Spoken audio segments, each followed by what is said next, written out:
Assalamualaikum warahmatullahi wabarakatuh.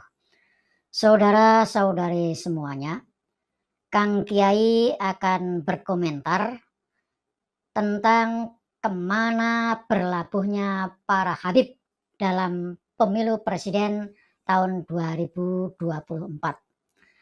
Komentar tersebut dikaitkan dengan hasil polling postingan dari dua channel. Yang pertama adalah postingan dari channel KBN, di mana Anies memperoleh suara 7%, Prabowo 19%, Ganjar 74%. Sementara postingan polling dari Kang Kiai, hasilnya adalah Anies 8%, Prabowo 16%, Ganjar 76%. Karena itu tidak ada salahnya bila Kang Kiai menyampaikan ulasan tentang Habib yang masuk ke dalam gerbong atau kereta Anies Baswedan, dan kenapa polling itu menunjukkan angka paling kecil perolehan dari Anies Baswedan. Assalamualaikum warahmatullahi wabarakatuh. Innal hamdalillah wassalatu wassalamu ala Rasulillah, amma ba'd. Saudara-saudara sekalian yang saya hormati dan saya cintai, marilah kita bermohon kepada Allah. Mudah-mudahan kita selalu dalam keadaan sehat walafiat, dilindungi dari berbagai musibah dan bencana. Kalau Allah timpakan musibah, insya Allah kita akan tetap selamat. Amin Allahumma amin. Saudara-saudara sekalian yang saya hormati, Istimewa Ulama PA 212 dan GNPF telah memutuskan akan melakukan dukungan penuh kepada calon presiden nomor 1, yakni Anies Baswedan yang berpasangan dengan Muhaimin Iskandar. Dukungan ini tentu tidak gratis, tidak cuma-cuma. Sama seperti halnya dukungan yang diberikan kepada Anies ketika pemilihan Gubernur DKI Jakarta di tahun yang sudah berlalu. GNPF menyatakan dukungan juga PA 212 terhadap Anies. Kalaulah saat ini kita tidak tahu apakah ada kompensasi yang bakal didapat, baik berupa materi atau bukan, kita tidak tahu. Atau bisa saja kompensasi diberikan nanti akan ikut terlibat dalam pemerintahan. Bisa saja ada yang diangkat ikut masuk dalam gerbong ke pemerintahan, entah ditaruh di mana, kita tidak tahu. Dukungan itu disampaikan dengan mengajukan 13 poin syarat. Dan 13 poin syarat itu diiyakan oleh Anies. Poin-poinnya normatif, ya, menjaga NKRI, penegakan keadilan, pengembangan ekonomi, ya, dan sebagainya. Termasuk ada poin minta supaya para pengacara itu kedudukannya disejajarkan dengan penegak hukum yang lain, semacam Polri atau kejaksaan. Ini sungguh sangat luar biasa. Pengacara diberi kedudukan yang sama dengan Polri dan kejaksaan. Itu poin di antaranya yang diminta. Tetapi ada satu poin lagi yang perlu menjadi catatan kita. Apa itu? Yaitu permintaan kepada Anies jika nanti menjadi presiden, hendaknya atau semestinya dan wajib mendengarkan fatwa ulama, mendengarkan nasihat ulama, mengikuti saran ulama, dan menjalankan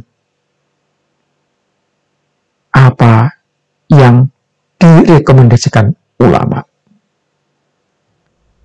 Pertanyaan kita adalah, ini maksudnya ulama yang mana? Ulama perorangan, ulama yang tergabung dalam organisasi-organisasi besar seperti Nahdlatul Ulama, Muhammadiyah, dan sebagainya, atau ulama secara khusus yang tergabung dalam PA 212 dan GNPF. Nampaknya dengan menyebutkan mendengarkan saran ulama, nasihat ulama, itu titik poin yang dituju adalah ulama 212 dan GNPF. Nampaknya isyaratnya ke sana. Padahal ulama-ulama yang ada di sana, kita tidak tahu kemampuan keulamaannya. Bayangkan saja seperti Muhammad Yusuf Marta. Ulama dari mana dia? Ada Yanir yang menjadi pengacaranya Rizik Syihab. Disebut juga ulama.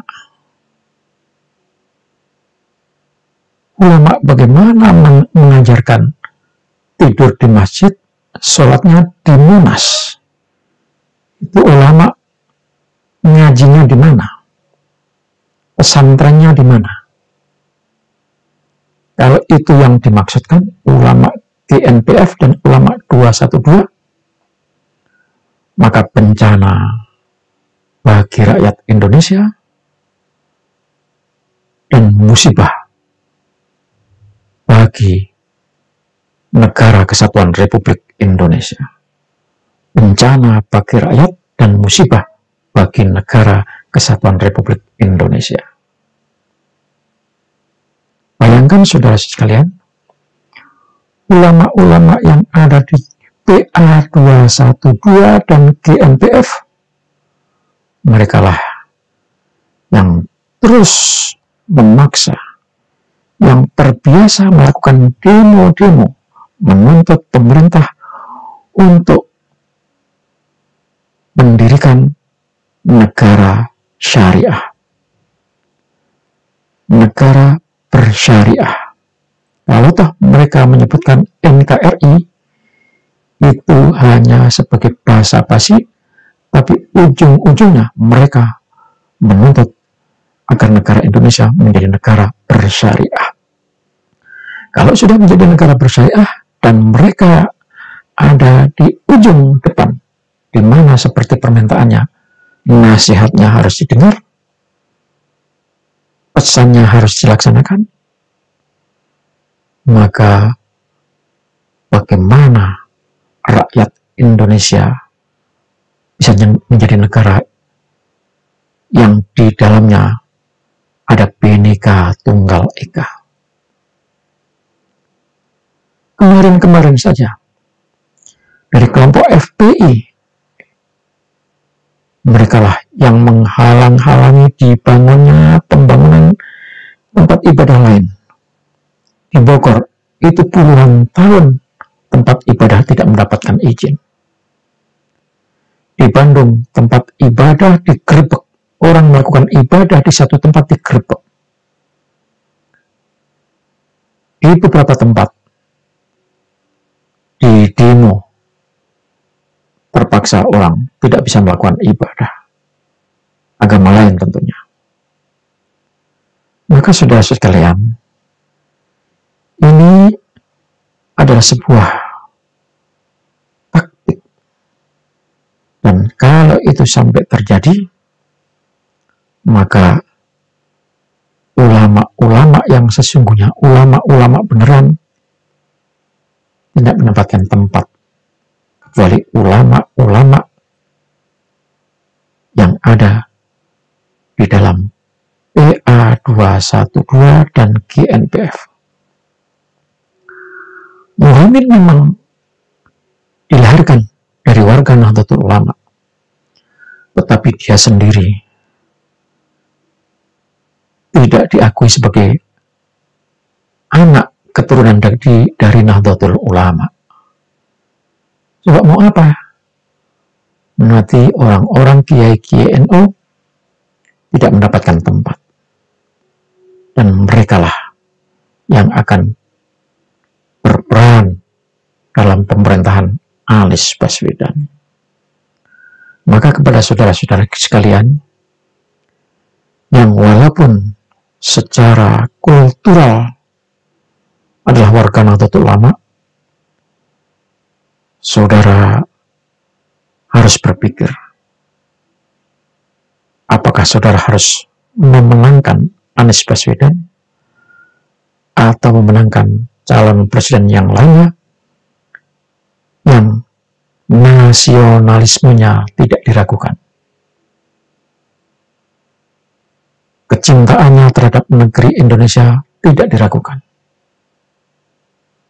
pembelaannya terhadap negeri Indonesia tidak diragukan. Tetapi kalau sampai calon nomor 1 ini jadi presiden, maka para Habib imigran yang selama ini kita coba bongkar aibnya, kita coba kuliti keburukannya, dan terbukti mereka telah melakukan kebohongan, melakukan pemalsuan sejarah Indonesia, termasuk pemalsuan pengaburan sejarah Nahdlatul Ulama.